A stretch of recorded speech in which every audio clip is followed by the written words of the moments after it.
I need a drink. $4 right now will save my life and stop me from having a seizure.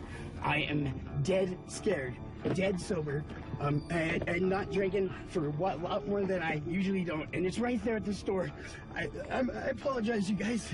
I can't even focus or think or even understand anything. For the past 3 years, Ryan's been drinking 3 pints of vodka a day. It's as if I have some horrible, horrible disease that is deadly, and I am very, very badly infected with it. The serum, the cure, is simply at the store. It's $4. It's right there. I just need to get to the store right now. I don't think anybody understands how bad I need this cure. Now, he's in desperate need of a fix. He hasn't had any alcohol for 8 hours. Please, my allowance is $10 a day from my grandfather. There I go. I got a golden ticket. On an average date, I'll get 3 pints of vodka. Give me one of those pints. Is that it? Yes, please, bitch. Thank you, buddy. I'm about to stop feeling like the world is ending and everything is horrible like it feels right now by simply consuming a little bit of this, which I do when I sit in this car. Ryan, God damn it. You made me so mad. You're drinking in the car. Ryan, Yeah. shut that damn thing up and put it away. The most abused drug in the United States. But scientists are just beginning to understand how alcohol addiction really works. For addicts like Ryan, the body can become so physically dependent on the substance that they can literally die without it. I don't think anybody understands how badly I need this, how much better I will feel, and how much 1 minute means a lot to me at the moment. All right. Ooh, when I drink my vodka, I take 3 shots in less than 10 seconds. Bam, bam, bam. All right. All right. Oh, hi. Where am I? What's up, you guys? Ooh. Okay. All right. I'm feeling better. I'm feeling the burn. Someone told me one day it's like a warm hug from a bear on a cold night. That burn in your chest. It's the answer. It's evil, and it's reminding me that, yeah, I'm this bottle's bitch, basically. I'll do anything for it. The first impact of alcohol is rapid. Within 90 seconds of entering the bloodstream, a swig reaches the brain. There, it increases the firing rate of pleasure chemicals like dopamine and endorphins, the effect that provides the high. But when there's an excessive intake like Ryan's, it triggers the poison control cells in his brain, telling his body to stop any more alcohol from entering his bloodstream. The body goes into defense mode. His diaphragm contracts sharply downwards. His abdominal muscles squeeze his stomach. Anything to reject the alcohol. Might more knife to show up.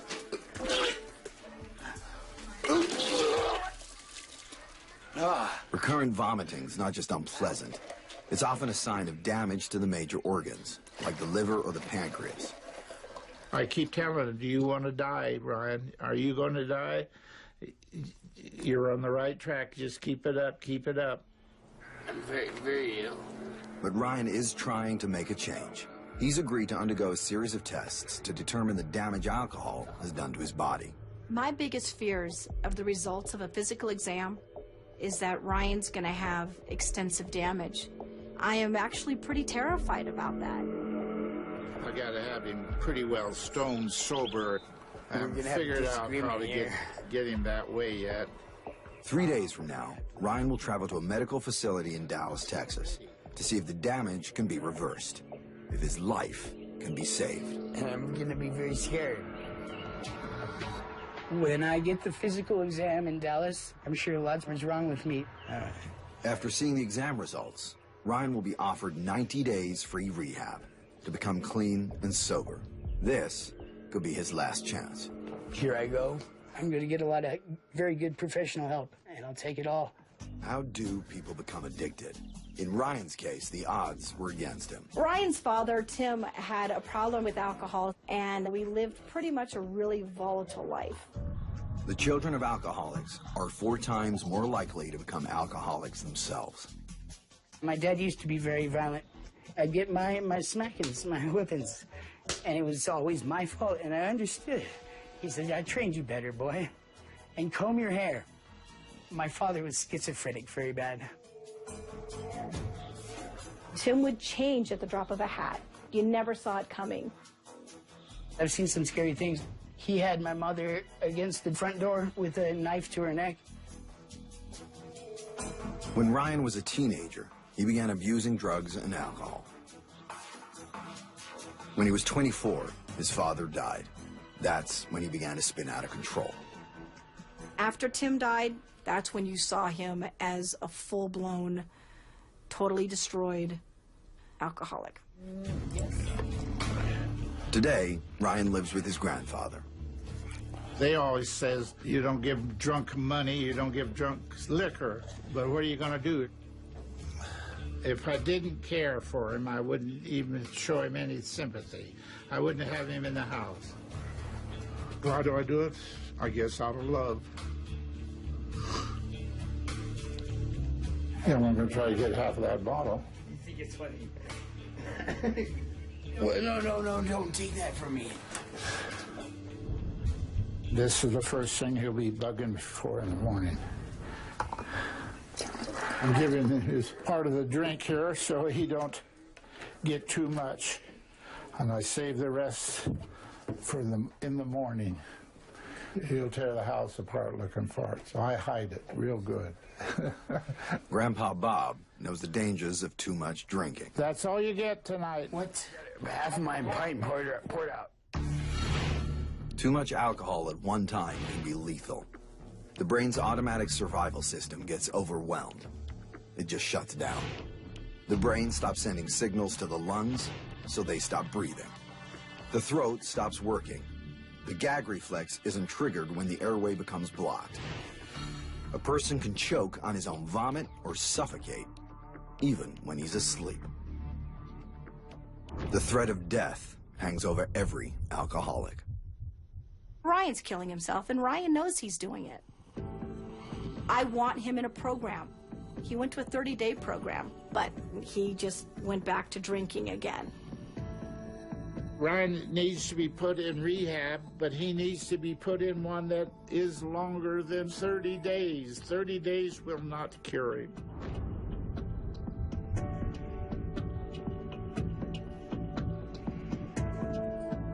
My biggest fear is he's going to be found in the street.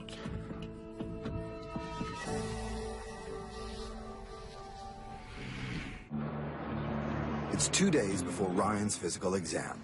But right now, all he wants is a drink. He's hoping his brother Jason will get him one. Hey, can I get out right here? No. Can I please get myself a drink? I can go and I can get you a soda. Of course I can go in there and get a soda. That would be a wonderful drink I will go and to get a chase soda. down with. For an addict like Ryan, the lack of alcohol can have its own hazardous effect, a potentially dangerous withdrawal. Okay, it hurts me, bro. You could have turned around when we were back there. I'm so in a hurry and so ready to have that drink. I'm now stranded and sick, and I positively asked. The absence of liquor can send the alcoholic's body into shock. A destabilized nervous system creates uncontrollable tremors in the muscles. The body's thermostat can malfunction, with temperatures skyrocketing. The heart muscle struggles to maintain a regular rhythm. The most extreme cases of withdrawal can lead to a seizure or a fatal heart attack.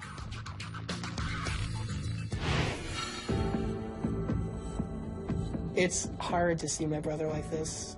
My brother needs a bottle in his hand to function through everyday life. At the liquor store. There it is. It says liquor. Right here. Are you trying to make him sick? Ryan is drinking way too much. Giving him another drink will only hurt him in the long run. I personally couldn't do that without a guilty conscience. Need something. Growing up with Ryan, Ryan was always the leader.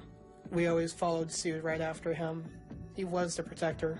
He would go to schools before us, and before he'd leave the school, he'd be, by the way, this is my younger brother, please protect him. All right, bro. We're gonna All right, Pepsi, great. to get better. I'm not You're going not to get better by stopping drinking. Later, bro. Stop, right? Ryan. It is hard, it really is, to see your brother throwing a tantrum like a child. Damn. Okay, $4, bro. Sorry, dog. I need to go fix myself. I'm very far away from my big old bottle that I had that I could have been fixed with already. Jason hopes that depriving Ryan of alcohol will push his brother to get sober. What he doesn't realize is just how risky an extended withdrawal can be for the true alcoholic. And this damn neighborhood right here, well, I can get lost in it like a jungle for at least 3 or 4 or 5 days and stay very not sober and very happy. I really want my brother to go to rehab. Having fun, let's go have sobriety. Yeah, let's do it now. In a rehab facility, withdrawal is tightly controlled with medication. But here at home, Ryan has no safe way to wean himself off alcohol. You know, you could help me, bro. Really, honestly, why didn't you do that, dude? Really, man, why?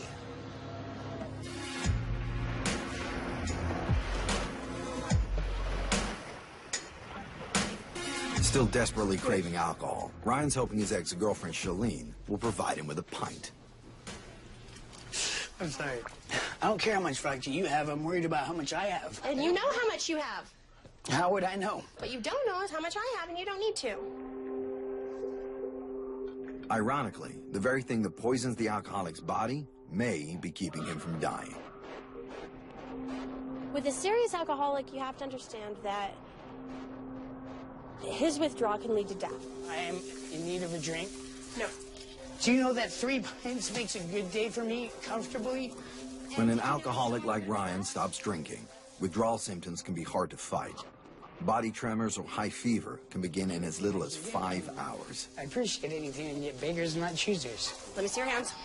What? So I very closely monitor the amount of alcohol I give him. That's why I'm constantly checking his hands and how his hands are shaking. I don't want you to bag. I don't want you to shake. If I hadn't had a drink in my body for a little bit of a long time, I definitely get very shaky, sweaty, cold, and dizzy. Drink. Be merry. I thought I knew what addiction was. I didn't know that alcohol is so hard for people to kick once you get into it a lot. And that's booze. And who'd have guessed it? The one that's legal. It's a razor sharp fine line because I don't want him to go into a seizure. I do think I'm using it medically. I do know that I'm very ill without it. All the members of Ryan's family want to be sure he's sober enough to make it to the upcoming medical tests. But they don't all see eye to eye on how to make that happen. The biggest enabler right now in Ryan's life is Grandpa Bob. Bob loves Ryan. I think in his own way he's protecting him.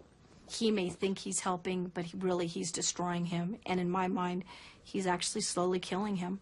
All I'm asking is please say no. Well, calm down.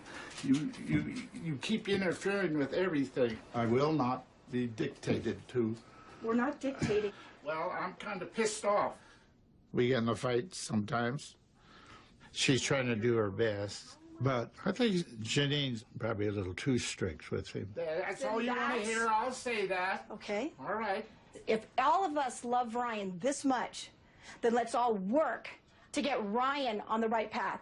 That means, that means everyone working as a team. Keep begging.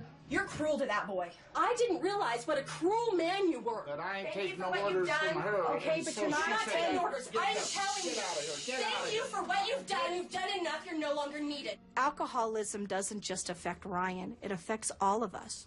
We're all devastated and destroyed by Ryan.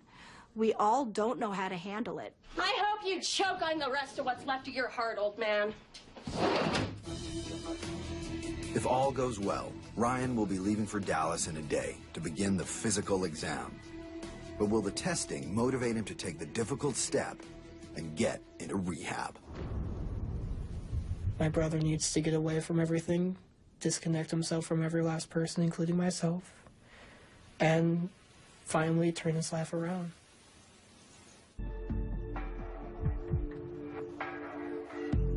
There's only one day left until Ryan is scheduled to go to Dallas for medical tests. You gotta eat something. No. You haven't ate all day. But Ryan is facing some real problems. Chronic alcohol abuse damages the digestive system, making it extremely painful to eat. I don't enjoy food that much at all because people always want me to eat. They force feed me to eat. I'd feel better if you'd eat something. That's not what I do. I don't eat, I drink. Sorry.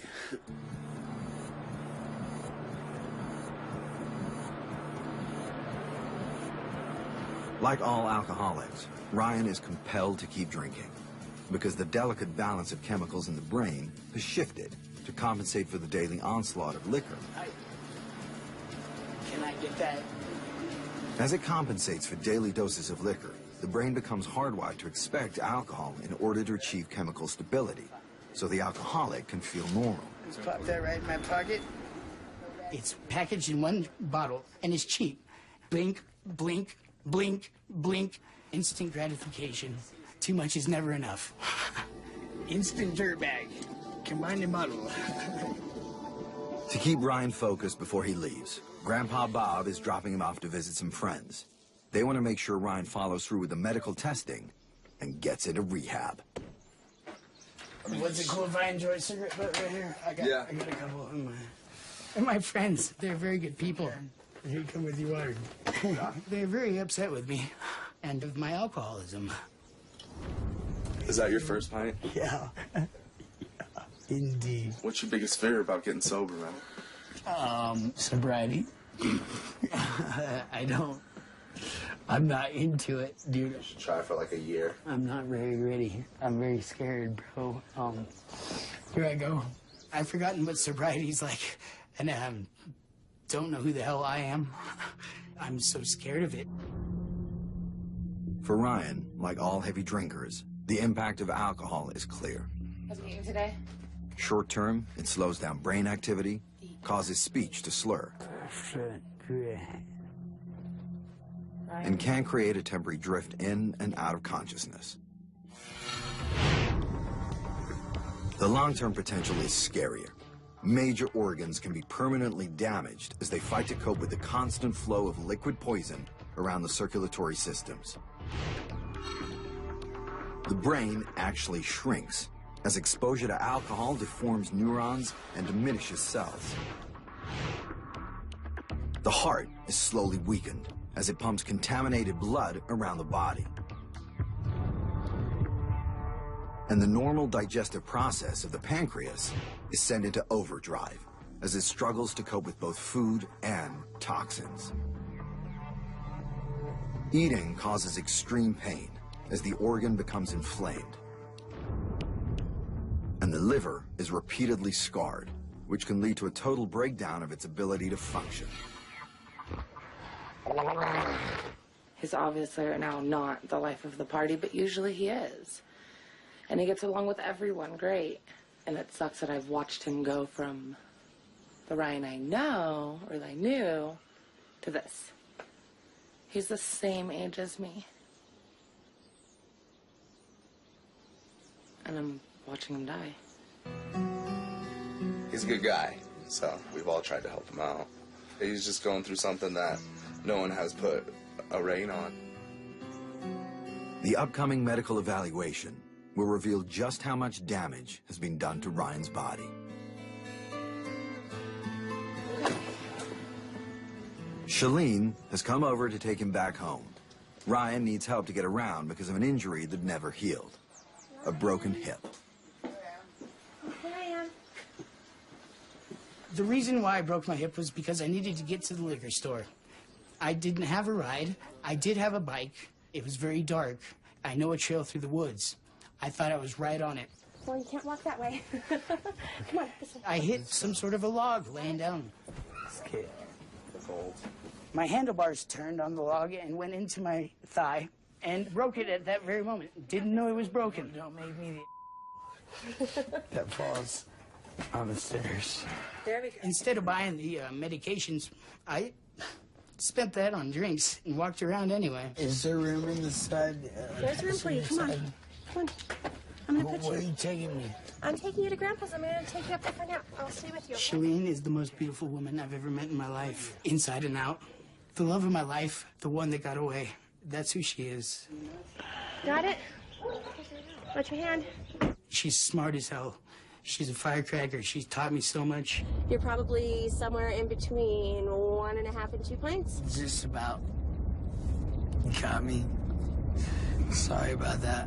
Ryan's really too much, regardless of how much we love him, and we all do. Too much for any one of us to handle for too long of a period. You can't really be an active role in an addict's life and not be an enabler to some degree. You know, it's either the guilt of I don't want to be responsible for them coming home and finding him dead. At the same time, I don't want to be responsible for prolonging the way he's living right now. And it's tough. Sorry. I have made you the enabler. Sorry about it. I don't mean to be that. But here I am. I am that. Are you ready for a nap? Yes. Yeah? Okay. We'll go up, we'll take a nap. Cute. Pretty little pup. Here I come. I really don't like being taken care of, but sometimes all my friends know me better. Very busy. Got it? Is your cane inside? You want your cane? It was inside the house. Ryan is chaotic. It gets exhausting. Sorry.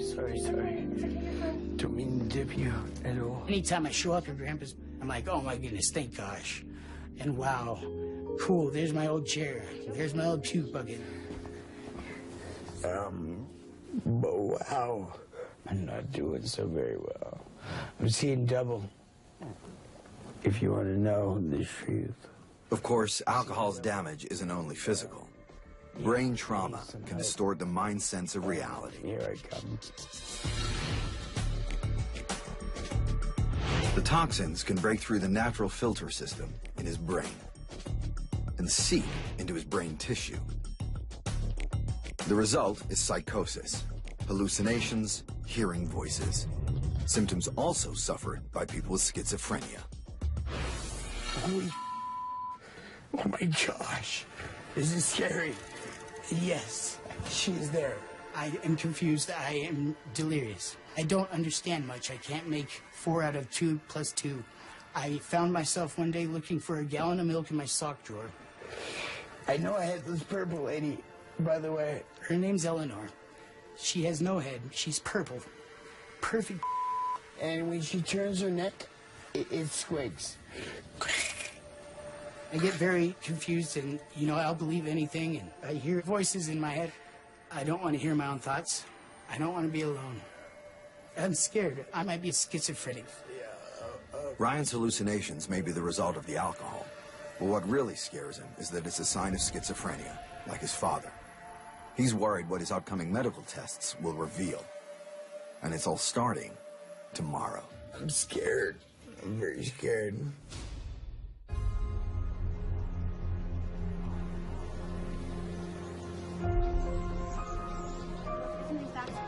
Today, Ryan prepares to fly to Dallas for the medical tests. My fear is that they're going to say he's pretty much destroyed his body. I am actually pretty terrified about that. There's a lot of vomiting. Most of the time, vomiting blood. He's not sure what it is, but there is something leaking out of his ears. He's been too scared to ask a doctor exactly what it is. For the alcoholic, getting sober is a delicate balancing act. It can also aggravate underlying mental health issues that may have been kept at bay by large quantities of alcohol. I'm scared of being alone and hearing my own thoughts. This is who I'm afraid of the most, myself. Shalene's going with Ryan. I think that we need to get ready, other than the obvious. The whole family has gathered to make sure they make their flight. If he says right now I want help and you don't do it right at that moment, then he could change his mind in a matter of 20 minutes. My biggest fear of rehab is the thought that I might be left alone with myself. Because you want to know who knows more about me and who talks about him more than anyone? Your head. In my What head. does it tell you? Horrible things. Like what? The biggest in the world is nicer than I am to myself. And all this judgment in my head and all the worst things I don't want to hear, I tell myself, and I walk around rooms in circles and pace and say, okay, all right, and okay, and all right, okay, all right, okay, all right. And that's me accepting my own arguments, my own insults. Who am I? I couldn't tell you. I just want you back. That's all I want. I want you back. And you sound like Shalene. Stop. All I want is you to be happy. Because your smile, oh my gosh, that melts more hearts than you could ever imagine. Your smile moves mountains. Stop. But it does. That's what I see. Ryan. All right, okay. I do gotta get back down there. We've been up here for a second. I've been packing. I love you so much. You have no clue. Love you more, Mama. In shining armor? Always. Okay. I will take any help I can get right now because I have a lot to live for. How you doing, man? I want to start making people proud again. I want to make them smile. I love you, Grandpa. All right. His family hopes it's not too late for Ryan to turn his life around. I'm praying that they're saying he's young enough that he can come through most of this. Come back to clean man. He might come back, he might not. That scares the crap out of me.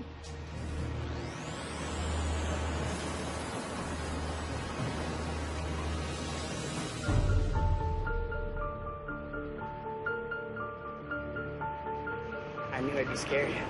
Scarier than I thought I'd be. Very much more shocked about the reality, a lot more than I thought I would be. I'm really scared to know how much permanent damage has been caused. My biggest fear, his body just plain shutting down. Arriving at the Dallas hospital, Ryan is set to begin 48 hours of medical tests to reveal exactly how much irreversible damage alcohol has done. When I get the physical exam in Dallas, people will be like, how did you let this get that bad? Why didn't you go to the doctor the first day that that you puked blood? It's, yes, Michelle Hope. All right, well, we're here to do a checkup, right? Yeah. The nature of alcoholism is such that you're so preoccupied with drinking too much, everything falls apart. If Ryan continues to drink, I have no doubt that he will shorten his life. I'm going to start with the left. Okay, because I'm on the side. Dr. Ho follows up Ryan's report that fluid has been running out of his ears. Okay. So it's not actually coming from inside your ear, Ryan. It's actually just from the crack here on the outside, which maybe, I can't tell if it's a little super infected, but it's right here on the outside. So it's nothing inside. Look how my cuts heal. Not very well. That's not how I remember cuts healing. Do you know why that is? No, please tell me. It's because... It's a sign of what, or... Well, you're probably not healing very well. Alcohol inhibits the skin's ability to repair. Stunted cells can't grow fast enough to cover the wound. Right. And then we didn't even talk about, but what do you eat? I mean, what are you eating? If it were an accident and no one else was around me, I would eat only, probably say about 3, most 4 times a week. Total? You Yes. eat 3 to 4 times a week? Yes. Ryan eats just 1 day's worth of calories for the whole week. Great. Good job. Looking at Ryan, there's no question that he's suffering from malnutrition. If you look at him physically, he's not healing wounds.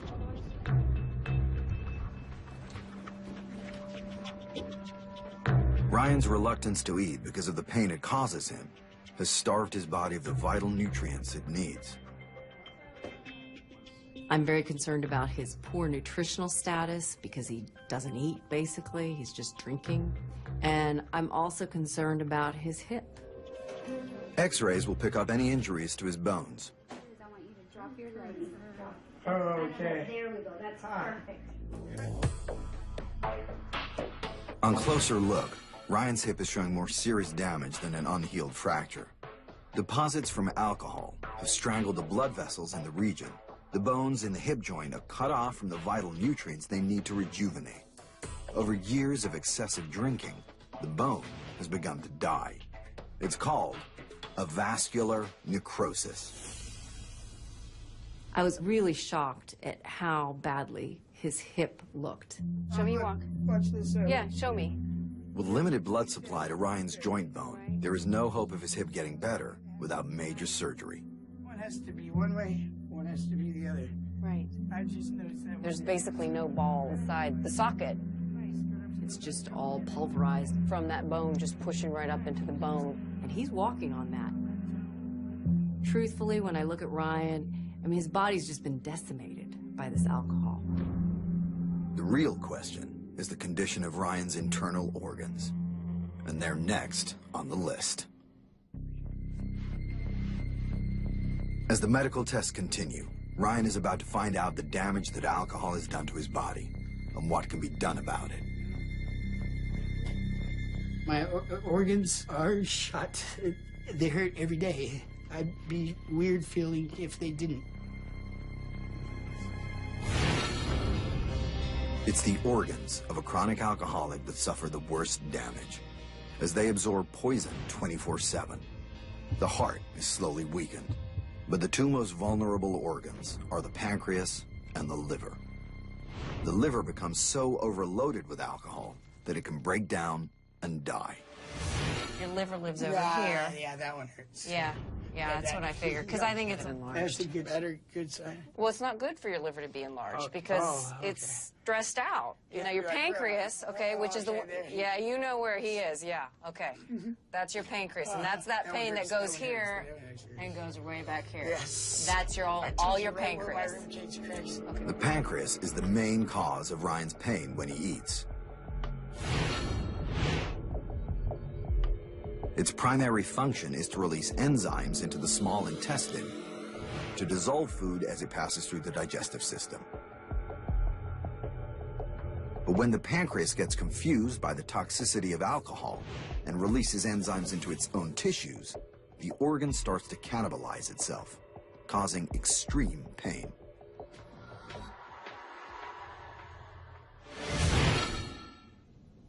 With Ryan, I'm thinking he has chronic pancreatitis, meaning that he's always got inflammation of his pancreas from the alcohol intake. But I think he also suffers from bouts of acute pancreatitis on top of that, which makes him have really bad episodes of pain. This is EKG. I'm going to go ahead. An EKG, or electrocardiogram, will monitor the electrical activity in his heart. Any abnormalities may indicate damage to the heart muscle. I'm very worried about Ryan. He's already showing signs of organ damage. His pancreas, his liver, all of those things are really, really bad predictors, I think, for his life. Finally, after a long, scary week, the results are in. I really don't want to hear any bad news, you know? There's that constant thought in the back of my head that we don't know how much time we're really going to have with him. All right.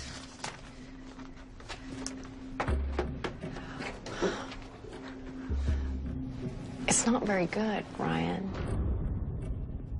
Different parts of your body are screaming and dying.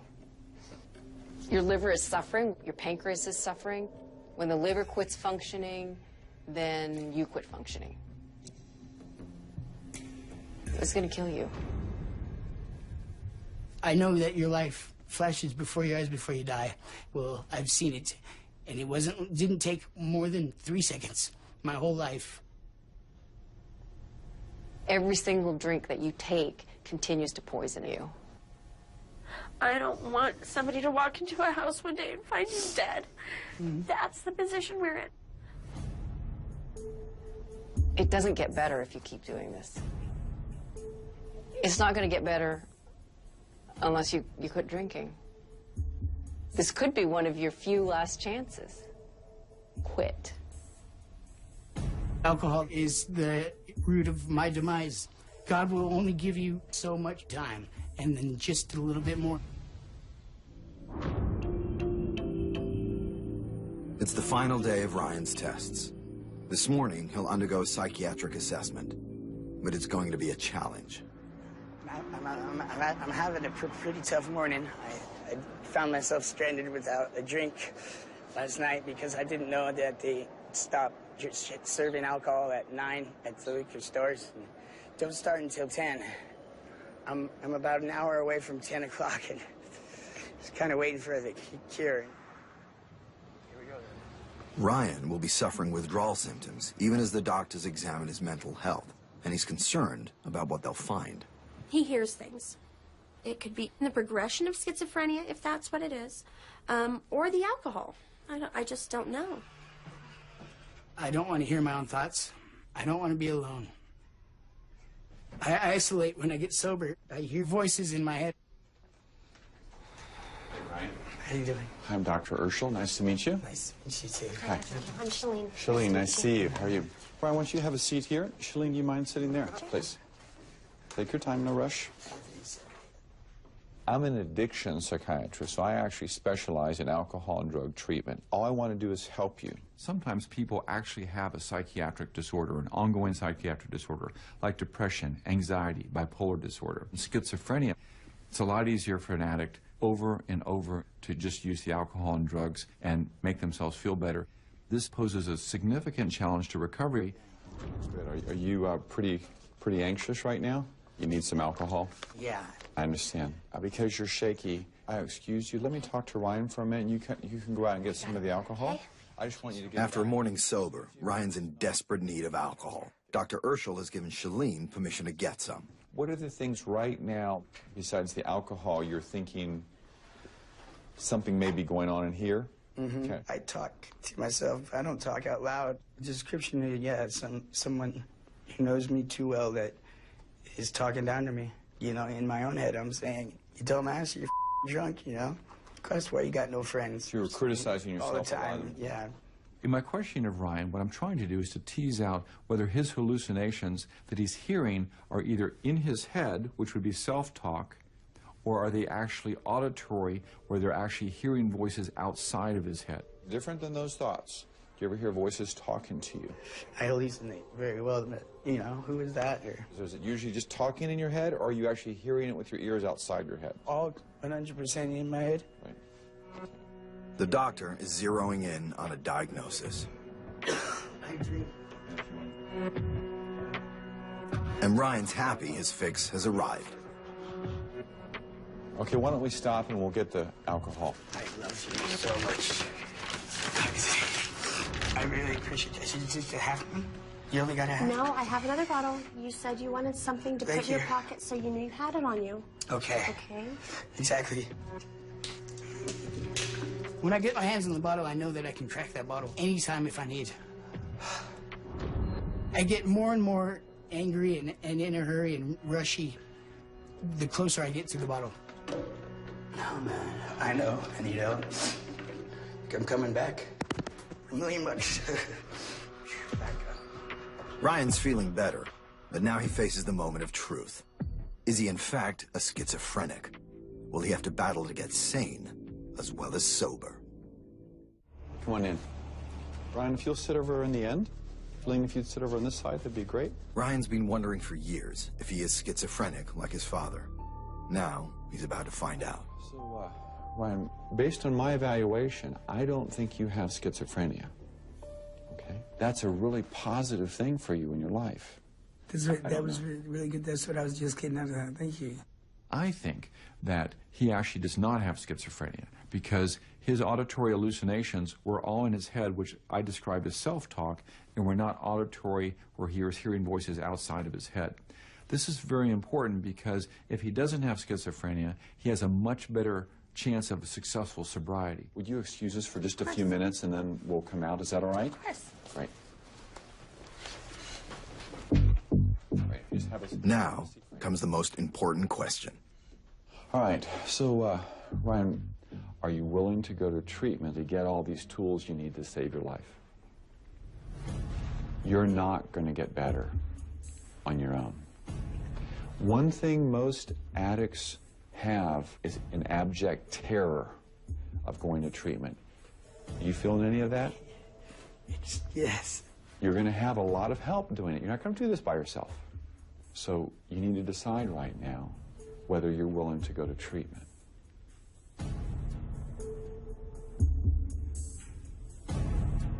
Yes. Yeah, I want to do this. Yes. Okay? Sit down. So I'm doing this. And you know I'll come back. You've been gone for a long time. I can't wait to get you back. Here you go. I need myself, I guess. We need you too. Well, I'm doing it. Really. When I get out of rehab, I just want to work. I want to provide for my own. In fact, I want to provide for others. Ryan's made a bold choice, but it won't be easy. He's heading to a rehab facility for a 90-day program. Here I come, rehab. I want to amaze people. Let them know I was gone, but here I am. The first step for Ryan will be the dangerous process of detox, to get his body off alcohol. The only question is, has he left it too late? How you doing? I'm James. I'm Ryan. Nice to meet you. Nice come to on, meet come on you. in. Even with medical supervision, a chronic alcoholic may be so weakened he can't cope with the removal of alcohol. How was your trip? It's been long. It's been... I don't know. I'm not scared of this life-changing stuff everyone thought I would be afraid of.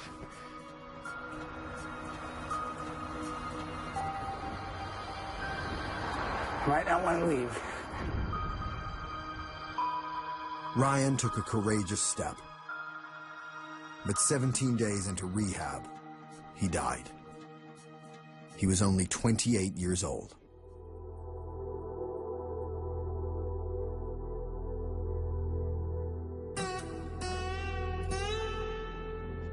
Okay, watch yourselves.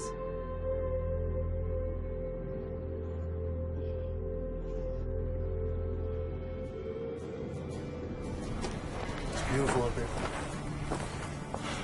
The addiction took its toll. The addiction finally won.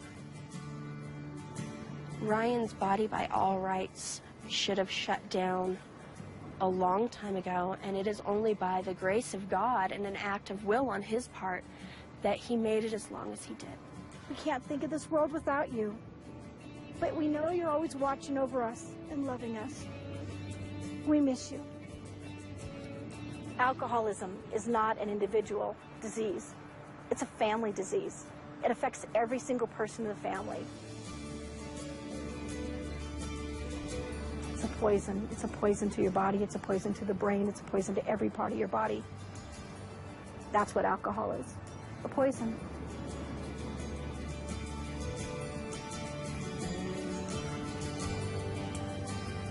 When you're choosing to play with alcohol and drugs, you're playing Russian roulette because you don't know if that's going to get you addicted or not.